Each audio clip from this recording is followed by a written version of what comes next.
All right, so good morning, everyone. We are not having class on Wednesday. I was supposed to have a medical procedure done, and instead I got into a car accident, so no class on Wednesday because I am a walking bruise. So we'll just cover as much as we can of chapter 13, and then I'm supposed to give you guys an assignment in lieu of class. So I'll just set up a discussion board post that you guys can do anytime over the weekend. Okay.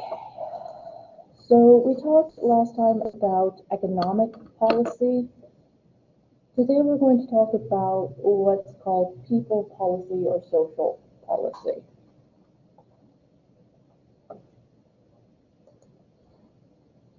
All right, so people policies are essentially the regulations on things like healthcare, education, and welfare. Some issues have widespread support, like education. Others, we don't tend to see as much support for spending on healthcare and the welfare system.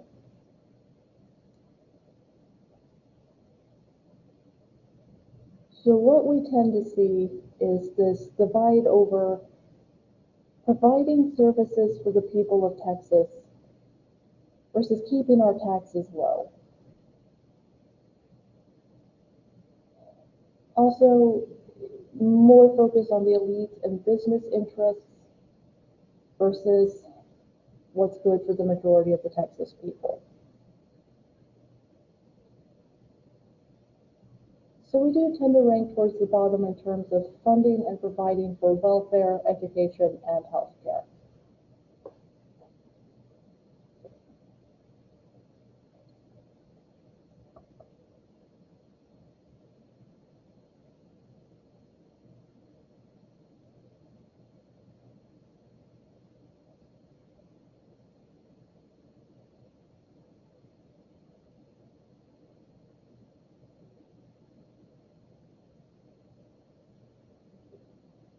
All right, so we're going to skip ahead a little bit because I could talk about public policy, but honestly, we've kind of already touched on that. So yeah, let's just move right along. So we see this debate over if we should provide more social services or be what's called a low service state. The less we spend on welfare, the less likely it is that people will want to move to Texas if they need social services. So we have a bit of a redistributive policy. The taxes that we pay do go into the state healthcare, education, and welfare system.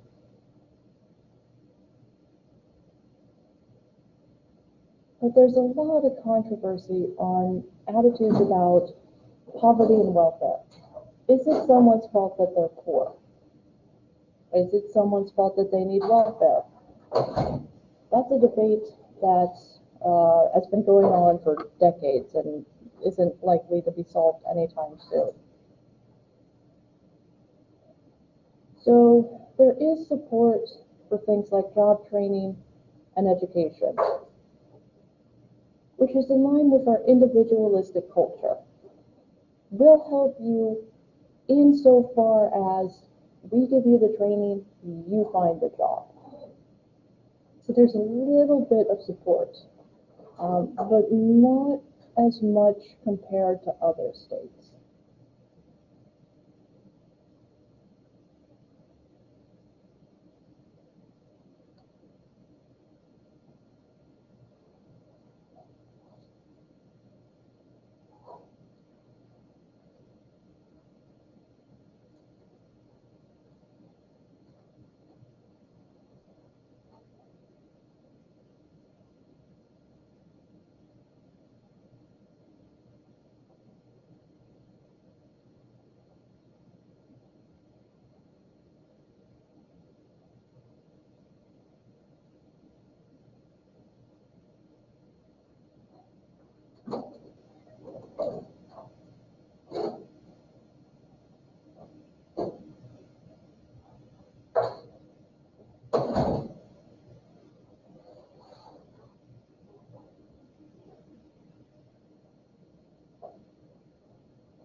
Okay, so Texas unfortunately does tend to have pretty high rankings in terms of poverty.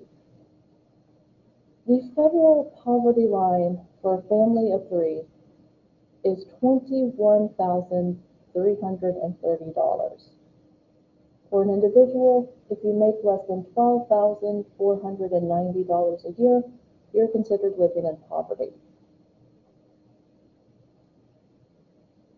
So about 14.7% of Texans are living in poverty. And of course, the poverty rate goes up for Hispanics, African Americans, and so on.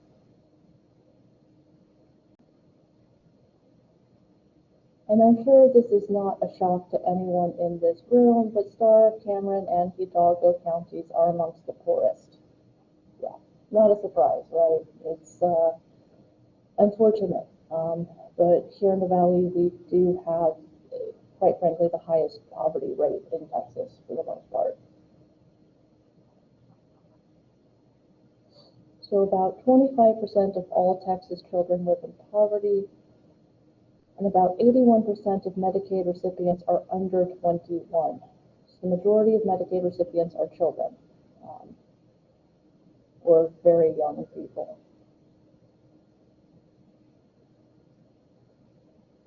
And it's estimated that we've got about 23,548 homeless people. Here's why it's an estimate. It's impossible to get an accurate count. People move in and out of homelessness. You can be living on someone's couch and still technically be considered homeless, but you're not on the street, so it's harder to count that. Issues with mental illness, and also, quite frankly, a reluctance for homeless people to trust the authorities. So we've got about 3,878 homeless veterans and 2,072 homeless children. So again, we can't get a 100% accurate number, but this is the best guess based on the data that we have.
Alright, so we're going to skip ahead again. Okay. So one of the big programs that we see here in the state is what's called Temporary Assistance to Needy Families, or TAMP. TAMP is basically the federal welfare system. So it is a block grant that provides assistance for poor families. It is not unlimited. It used to be the case that you could claim benefits as long as you needed them. Now you have a maximum of 5 years to receive benefits. So the states have more flexibility. and there is that cap.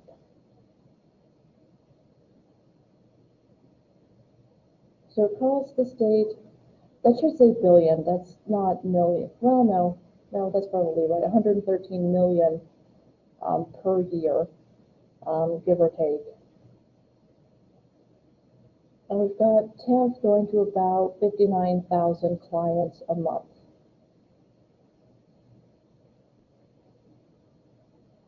So there is a time period for which you are eligible for benefits. After that, if you can't work or there's something else going on, it's going to basically still leave people in poverty. It cut welfare spending, but it didn't necessarily cut the poverty rate as well.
All right.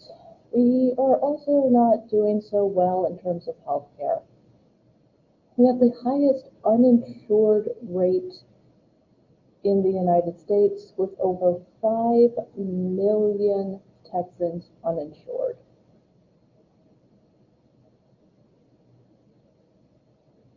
We also have the dubious distinction of having the 5th highest teen pregnancy rate in the United States.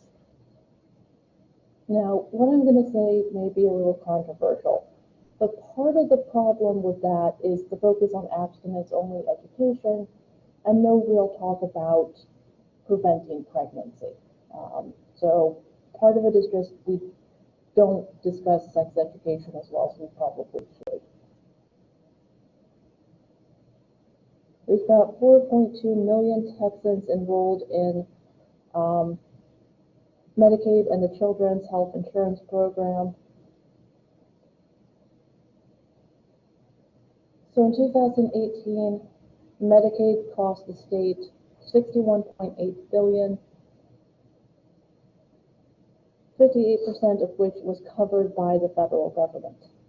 Medicaid is a federal program, so most of the cost is going to come from the federal government. So most of that was paid by the federal government, not us.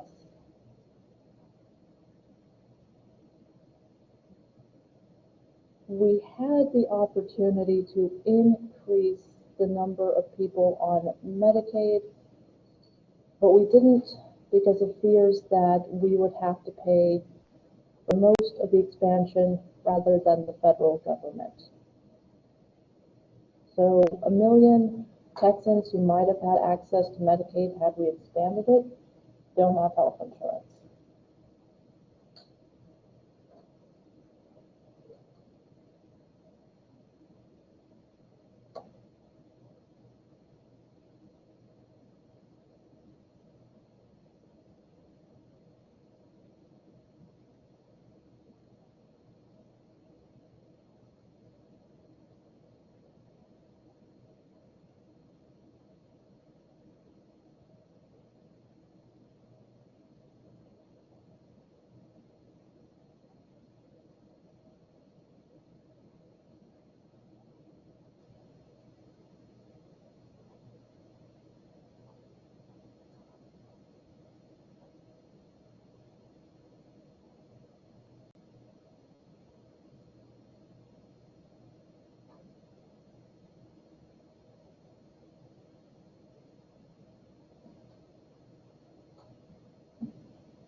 So there is healthcare for children. It's called the Children's Health Insurance Program, or CHIP.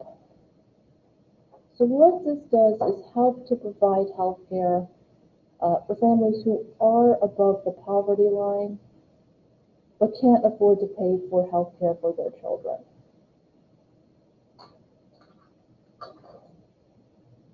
So the state was asked to expand CHIP coverage in 2009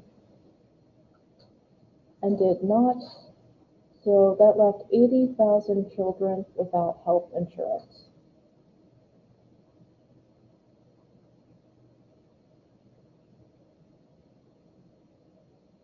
Now there is, of course, Social Security for the elderly, blind, and disabled.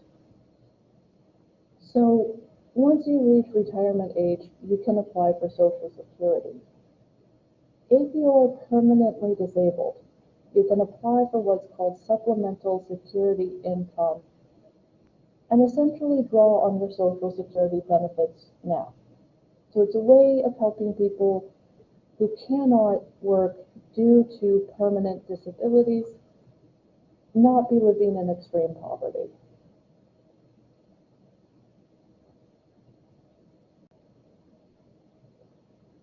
So families, more often than not, are going to draw from multiple social programs.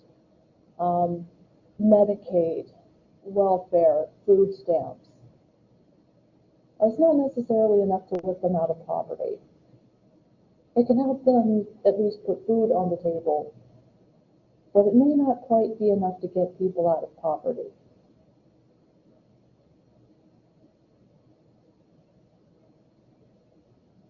So the state does provide daycare, sometimes subsidized for working parents, foster homes, energy assistance, especially for the elderly, got to make sure they have heat in the winter, and so on. Also, of course, child protective services and some job training. But because we're not spending a lot on these programs, there's still huge pockets of poverty in Texas. We're still, unfortunately, a state with a fair amount of poverty.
All right, so another social policy is workers' compensation. And this is medical, income, death, and burial benefits for workers who become injured, ill, or are killed on the job. Obviously, we don't want people being killed on the job, but if someone gets injured at the workplace, then the workplace is supposed to cover it. So Texas allows employers to choose whether or not to provide benefits from the state. If you work as a public employee or a state contractor, they do have to give you workers' compensation. So if you work for a public school district, that's a public employer, they have to provide workers' compensation.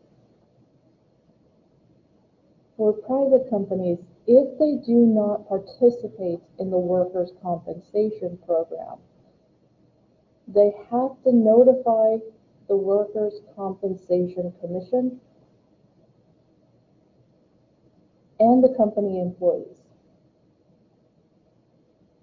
They then either have to have private insurance or set aside reserve funds to pay if there is a claim. So one way or the other, they do have to provide some kind of compensation if an employee is hurt at work. So if you are working on the second floor of a building and somehow you fall to the first floor, that should be covered. If the floor is wet and they don't put up a sign and you fall and break something, that's workers' compensation usually. There's a lot of money in it. By the late 90s, the insurance companies were being rebated $600 million because of workers' compensation claims. Unfortunately for the workers, there's just not a lot of money that you can get back. Because this is a right to work state, the compensation is going to be pretty low. They are also not required by law to give you your old job back. They can't fire you. But let's say you were a supervisor, they don't have to give you your supervisory position back. They can give you any position that they want. They just can't fire you. So we had 534 workplace fatalities in 2017, which is the highest in the United States. Now, part of that is because, of course, working on an oil rig is extremely dangerous. So the people who work on the oil rigs or in construction, unfortunately, there does tend to be a pretty high fatality rate in those kinds of jobs, which is partly why they pay the oil workers so much, because it's such a dangerous job. You're not going to do it for nothing. So the maximum payout is $938 a week, and they base the benefits on the statewide weekly average rate. Most people aren't getting paid that per week. It might be closer to $200, $300 a week.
Okay, so in terms of more recent policies, the Personal Responsibility and Work Opportunity Reconciliation Act is a very long title for basically the welfare program. What this does is it requires someone to either have a job or be looking for one.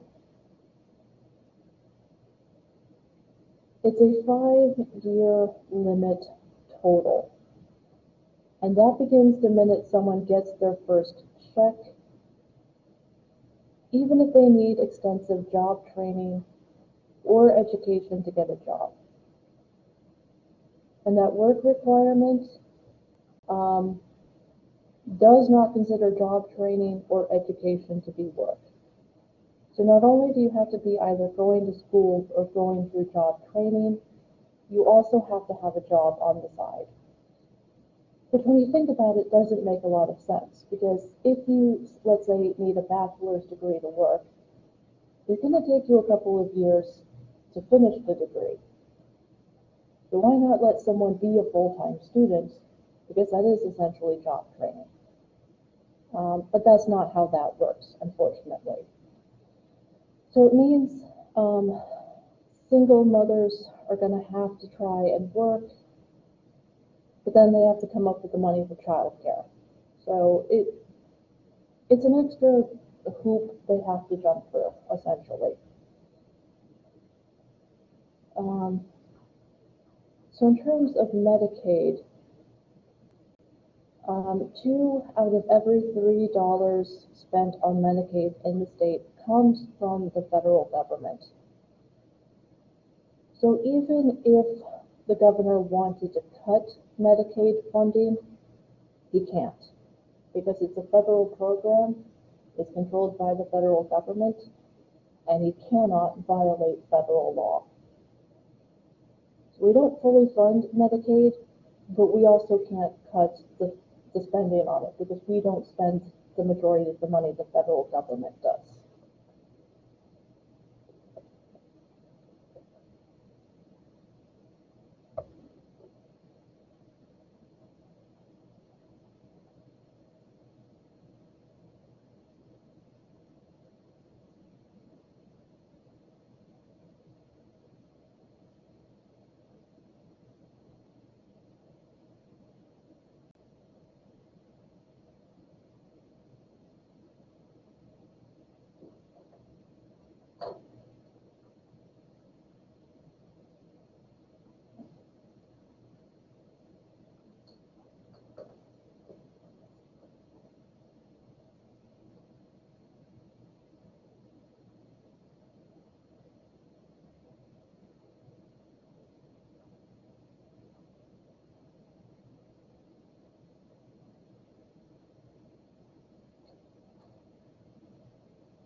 All right, so part of the problem with our state system is that we only spend about 69% of the funds that are available from the federal government. We don't trust the federal government. But what that means is we're not spending the money we could. We could choose to expand Medicaid. We could choose to increase social benefits, but we don't. It can also be hard to get a welfare recipient a job if they're dealing with issues like domestic violence, a lack of job training. If you live here in the valley and you don't have a car, good luck, right? The mass transit here doesn't really exist.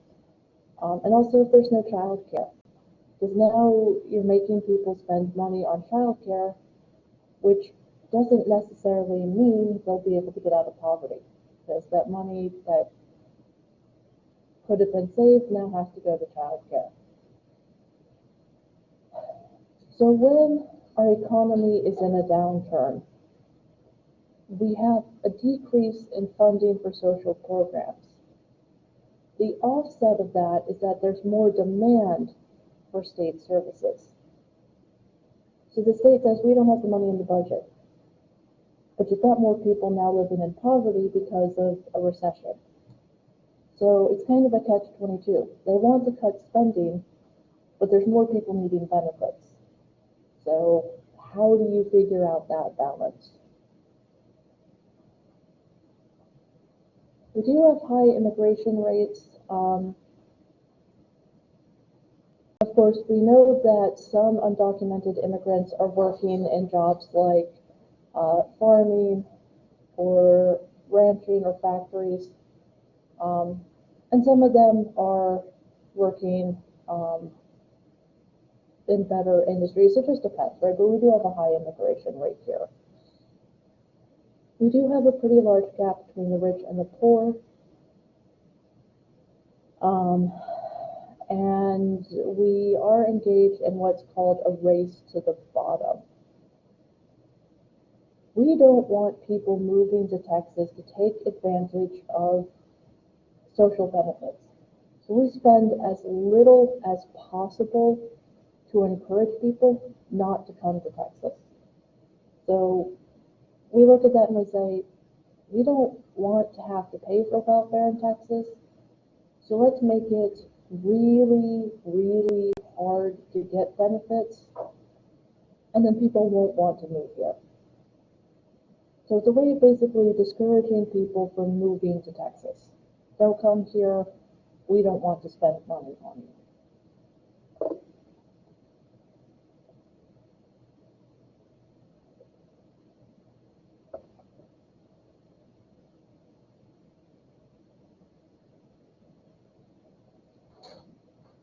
And not every state is like this. Some states like Minnesota are very generous with their welfare benefits.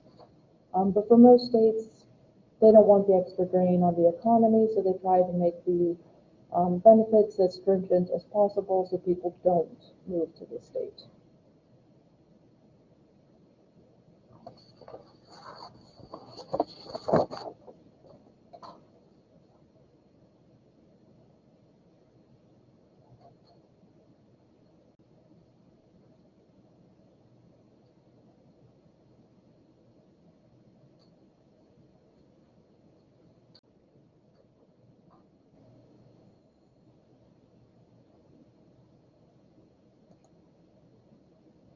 Okay, so another part of people policy, social policy, is education.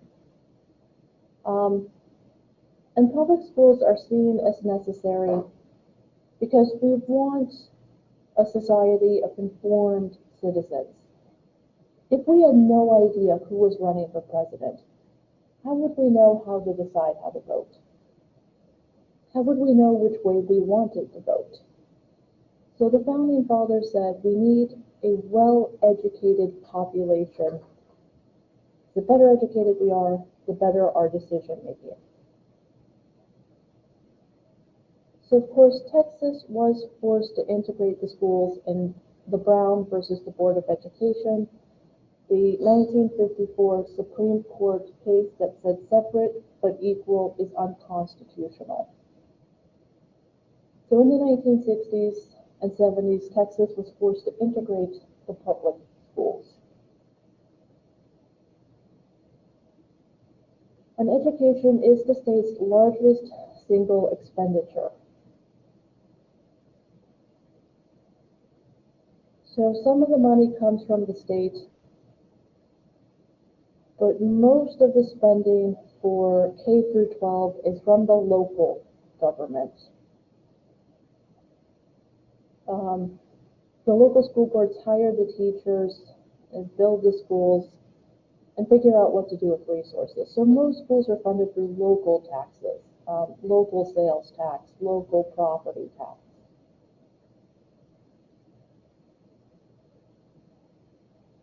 But there is the State Board of Education that does set the education standards, including what classes you have to take to graduate high school, state mandated testing, and so on.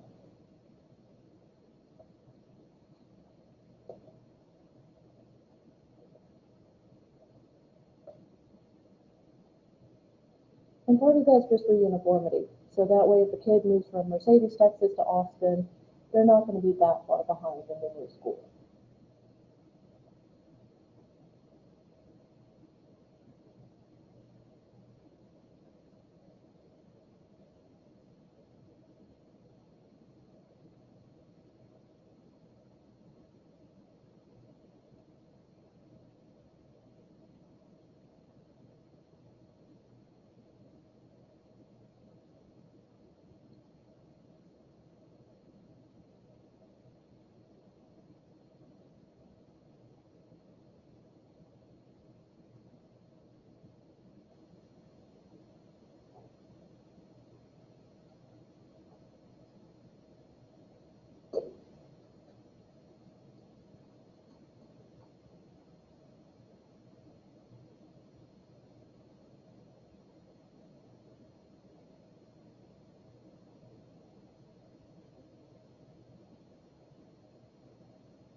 Okay, so over time, the federal government has increased its involvement into state education.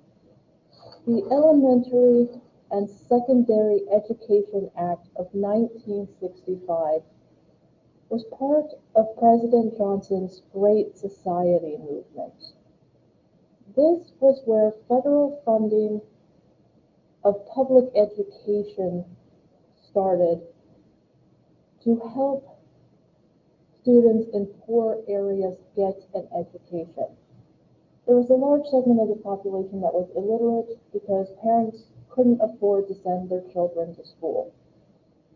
So the federal government invested in poor school districts, covered the costs of teachers, textbooks, and so on. So we would have a better educated society.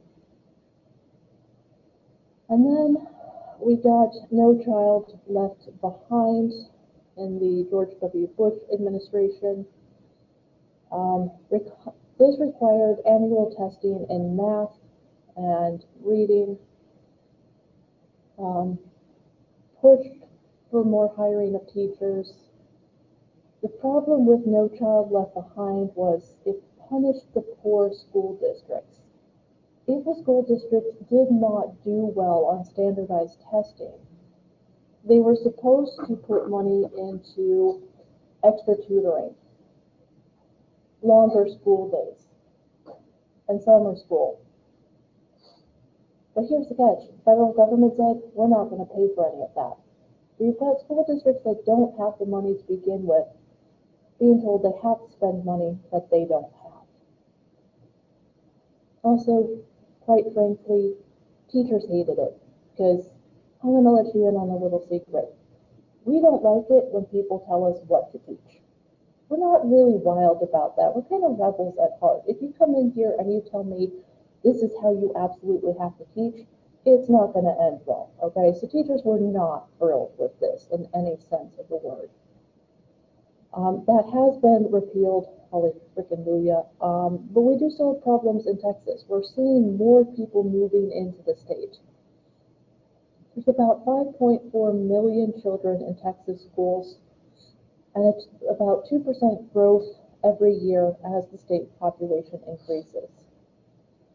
So school districts are getting bigger, but they don't necessarily have the money to expand the educational resources. So classrooms are getting more crowded. because there's just not enough money to really deal with the surplus of population. Also, about 61% of Texas students are considered economically disadvantaged, and over 800,000 students have limited English proficiency. As you can imagine, that is a problem along the border. If you grow up in a Spanish-speaking household, it's going to be harder to learn English. The flip side of that is if you grow up in a bilingual household, you will hold on to that language for the rest of your life. The earlier you learn a second language, the easier it is to hold on to that.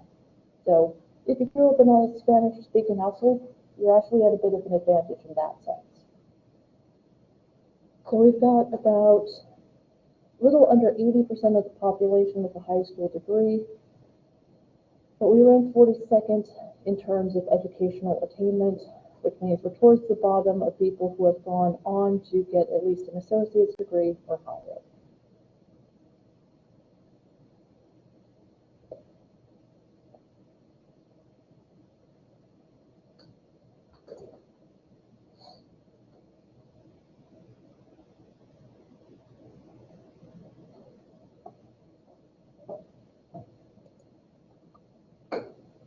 So the state has made some attempts to fix education problems. In the 1980s, they put together a committee, and one of the recommendations that was pretty sensible was requiring student athletes to be passing all of their courses. It doesn't help if you have football players going to UT or A&M and not able to pass their courses. So usually the requirement is if you're on the high school football team, you have to be passing your classes. There was also the creation of the Texas Assessment of Knowledge and Skills, which was the state education test. Again, a lot of pressure on schools to meet certain goals, but no real support for how to do that. If you want students to pass math and reading tests, then you need to give schools money to hire math and reading tutors. Not every student is good at math. Not every student is good at English. If you're not putting money into the schools and you're just testing them, you're not fixing the problem. So now we have what's called the STAR exam, the State of Texas Assessment of Academic Readiness. And the 5 areas you have to pass are Algebra 1, Biology, English 1 and 2, and U.S. History. If I remember correctly, you do get at least 2 attempts to pass the exams, yes? As many? Okay, good, okay. Now, the problem with standardized testing is it doesn't necessarily tell you how good a student is actually doing. Some students have test anxiety, learning disabilities. So it's going to be harder for them to do well on the test. So there's an emphasis on standardized testing to measure student learning, but it's not the best way. If you have a student who's really good at English and terrible at math, does that make them a bad student? No, it just means that they're not good in one area. So this over-reliance on certain areas doesn't necessarily measure how well a student is actually doing. So standardized tests are the easiest way, but they're not necessarily the best way to measure student learning.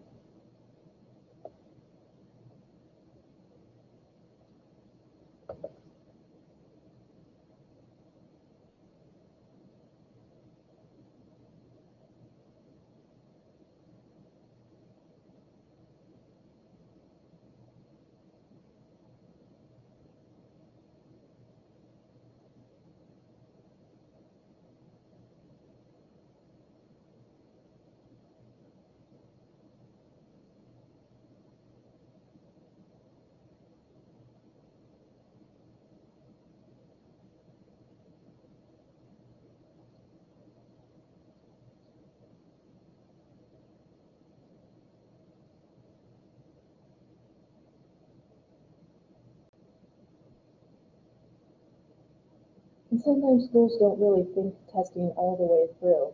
When I was a junior in high school, we all sat for the ACT, right? So everybody's pouring their brains out into this exam. We're all exhausted. They come back the next day and they make us take the state exams. So you can imagine how well we all did after a day of testing, and I'm pretty sure I made a pattern out of the math section because I had nothing left in my brain. So we didn't do well on the state tests, and they realized maybe it's not a good idea to test students back to back. That probably wasn't a smart decision. So they didn't do that again. But honestly, who wants to sit through 2 days of exams? I mean, one is bad enough. Like, don't make me try to do this again. Okay, so we do have problems with our education system. It's not equal, and we know this. We know it's not an equal system. So what do we do about it? Well, one policy that's been suggested is to create a system of vouchers, where essentially families would get a tax reduction to cover the cost of private school tuition. So people who support this idea say, look, it'll create more competition between the public and the private schools, and that it would save the government money on the costs of public schools. Private schools don't use public funding, so yes, it would save the state money if we had more students in private schools rather than public. There's a lot of opposition to this, including from public school teachers. Because what would happen? Well, the top students would leave the public schools. If you're in the top 10% and someone says, hey, you can now go to private school, why wouldn't you? So then the best students leave, which lowers the quality of the academic environment. You also have the problem that families living in poverty still won't be able to pay for private school tuition with a tax credit. And the reality, of course, is wealthy parents don't need a voucher to send their kids to private school. They can afford the tuition. The other problem is then you lose money for the public schools. You have less students, you get less money. So the quality of education in public schools would actually diminish rather than increase. So far, the opponents have been more successful in shutting down the idea of a voucher system.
Okay, so maybe we don't create a voucher system, but what if we just created a bunch of charter schools instead? Okay, this could help. There are public schools that have a special purpose in mind. So if you're someone who is wanting to go into art as a major, maybe you go to a charter school focused on the arts, or on science, or business.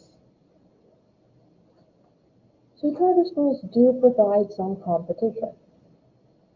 There are around 700 open enrollment schools in Texas by the end of 2018. Idea academies are a form of charter schools.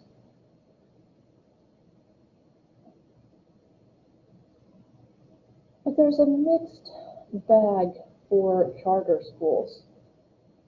It's not clear if they can create a general improvement in public education. Also, about a third of charter schools have failed over time. You still have to come up with the money because you still have to pay your teachers more money than you would in a completely public school.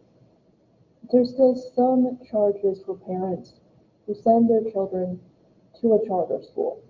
It's not the same as a public school in that sense. And so what happens if your charter school fails? Where do you send your kid, right? So that's the downside of the idea of increasing the number of charter schools is there is a chance your child's school could just fall apart. Now, homeschooling is allowed. The Texas Supreme Court in 1994 said that homeschooling is protected like private schooling, so you can choose to homeschool your children. So there's about 350 children in Texas who are educated at home. This can be beneficial. If you have a child who is an accelerated learner, then it might be better for them to be home educated, taking classes online, that kind of thing. It's also an option for religious parents if they don't necessarily want their children going to public schools. So it can be a viable alternative. I knew a professor when I was in Florida who had two teenage boys, both of whom basically tested out of high school. The youngest one started college when he was 15, going on 16, and the other one started when he was 17, and they're both now working on PhDs.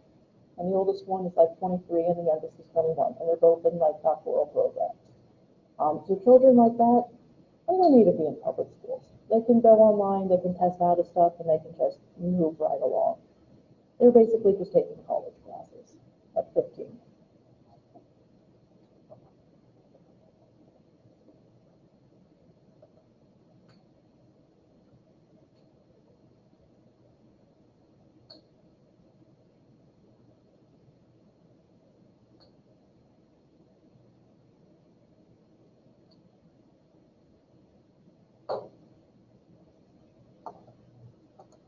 One of the other issues in education that comes up time and time again is textbooks. Obviously, you want there to be fairly standardized material across courses. So the student in U.S. history in Mercedes is essentially covering the same material as a student in U.S. history in Austin. So there is a Texas education agency that will approve the textbooks that cover the materials.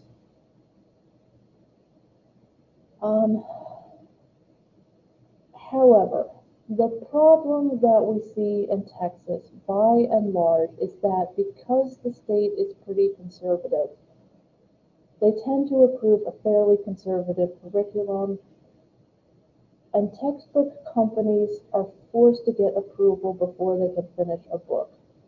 That's not how it's supposed to work. They're not supposed to get permission to finish writing a book. Textbooks are not supposed to be a political hot potato, but they've become that way in some ways. And so we've seen a problem here in Texas where they've changed some of the social sciences curriculum to downplay Thomas Jefferson's role in founding the country, question the separation of church and state, and make the unsubstantiated argument that communists did infiltrate our government during the Cold War. There is also controversy about the fact that some of the history books were downplaying slavery. We're making it sound like it just wasn't as bad as it was. So the board that approved these changes, 10 Republicans voted in favor, 5 Democrats opposed. There's a lot of outrage from teachers going, you are changing history and you cannot do that. So they backed off of that a little bit, but it's still a really big problem. Now, local schools do have some say in materials like digital sources. And of course, each school district's library is going to vary depending on the size of the school district. So unfortunately, it's just a very partisan process. And it really shouldn't be.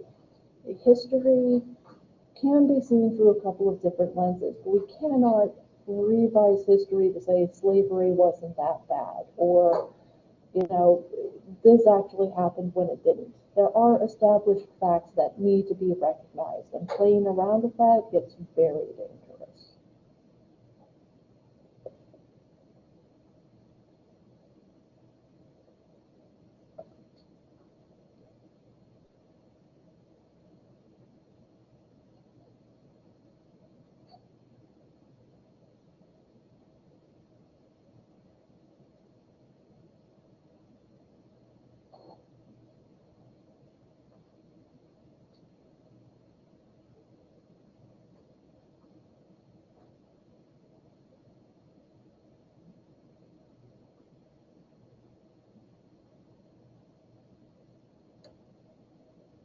There's a really good book if you're interested. It's called Lies My Teacher Told Me, and I'll type it into the chat box as well.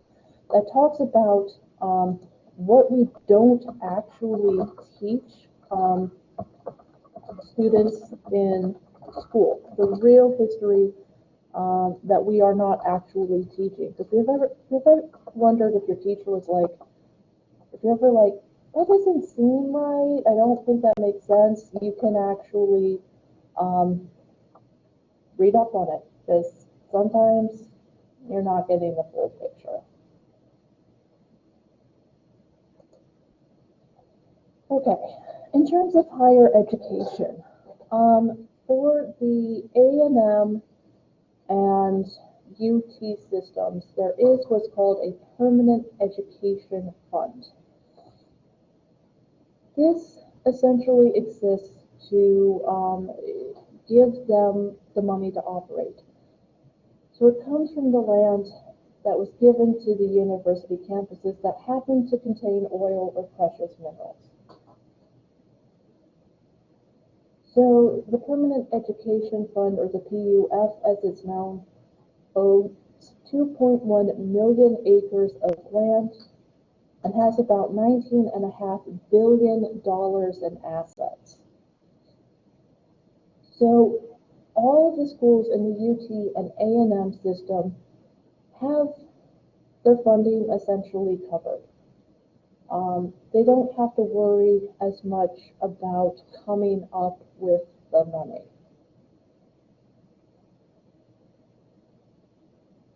On the other hand, because there are occasionally funding shortages, tuition is up by over 100% in some colleges. In the 1980s, college cost about $4 a credit hour. We're now sitting at what, 400 something in some places, maybe more. And it's up to the college to set the tuition rate. It's going to be cheaper to go to a community college than a four-year institution. Public is going to be cheaper than private. Undergraduate, cheaper than graduate school. So a lot of it's going to depend on where you're going to school, in-state, out-of-state, public, private, undergraduate, or higher.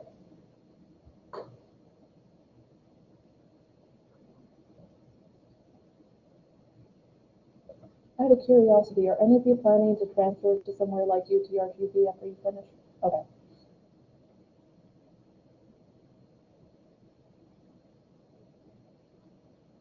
And I know they recently passed something where basically they're going to cover most of the tuition if you don't make a lot of money, which thank goodness, because yeah, I mean, this area, oh, it's too expensive for me. Yeah, unfortunately, it's still kind of pricey.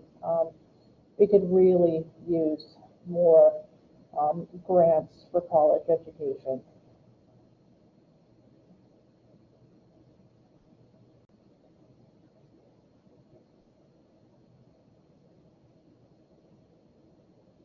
Yes. Oh goodness, yes. Yeah, that's why I try to make the textbook affordable in this class. That's why I don't make you buy the latest edition, or if you can get the e-copy, go ahead. Because I had a class when I was doing my doctorate where the textbook was $100 and it was brand new. And I get to the end of the semester and the bookstore would only give me $20 for it. And I'm like, well, that's great. Thank you so much. Like, yeah, that's just such a freaking ripoff. But at least there are more rental programs now too. That does help. But it's just, yeah, textbooks are way too expensive. Yeah. And I know they do some rentals here, but not as much as they probably should. But yeah, you can rent books from Amazon.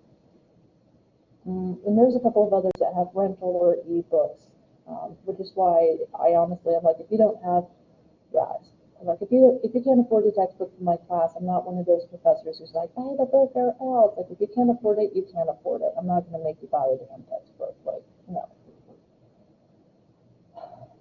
But yeah. I mean, if you're paying for college and stuff, it's just, I've never understood the professors who sign like 5 books for a class. And like, you do realize students are not that well off, right? It's just not, it's not going to happen. Just be reasonable about what you expect. Okay. So there was this idea that maybe we could create a program that's $10,000 a year, including tuition, fees, and textbooks. Well, that's still a lot of money. But it would be better than having to pay $20,000 or $30,000 a year. The problem with this is, how do you maintain academic rigor? How do you make sure that you're not just trying to get students through classes as quickly as possible? How do you deal with making sure you have highly qualified educators in the classroom? We do need to lower the cost of college education. We do also need to make sure that we have qualified teachers in the classrooms as well. So we do have to deal with issues like affirmative action. By and large, affirmative action has been upheld. So when you were applying to SDC, they did ask you for race, ethnicity, gender, and so on. This is done to make up for past discrimination, for the fact that Hispanic and African American students could not go to certain schools, that women were discouraged from going into science or math or other programs. So they're trying to level the playing field, trying to make it easier for minority students to be able to go to college.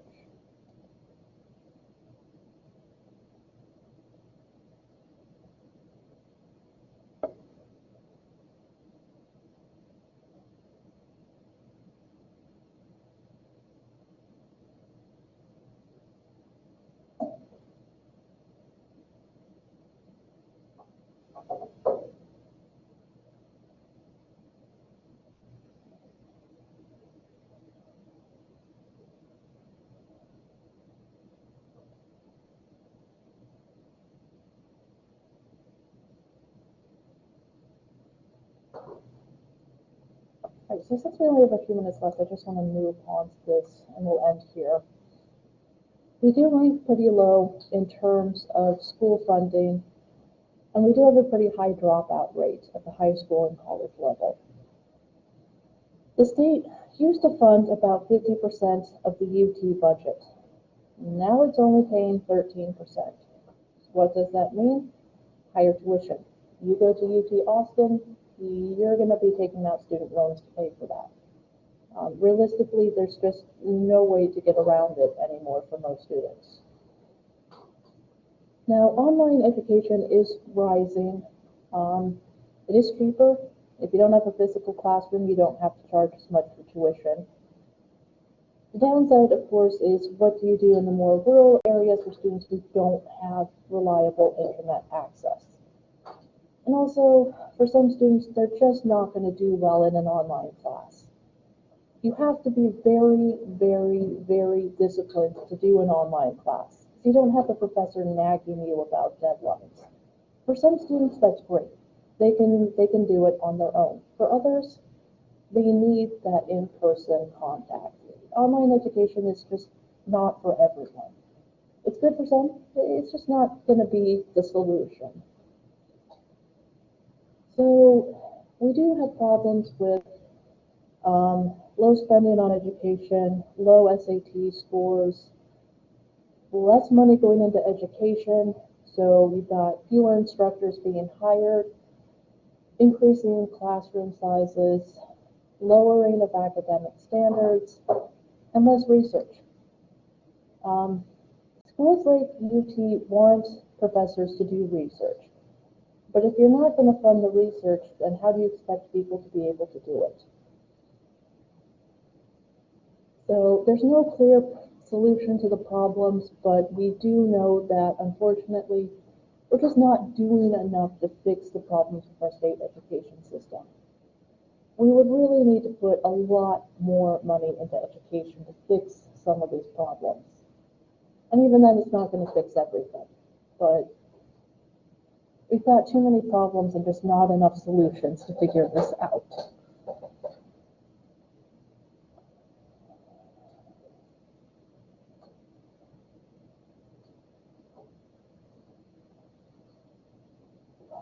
Okay, there's no class on Wednesday.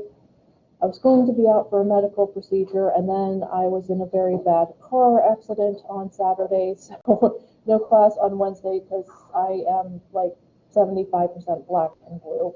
I'm like a walk-in disaster right now. So no class on Wednesday. I will post a discussion board so you guys can have an activity to do since we will not have class.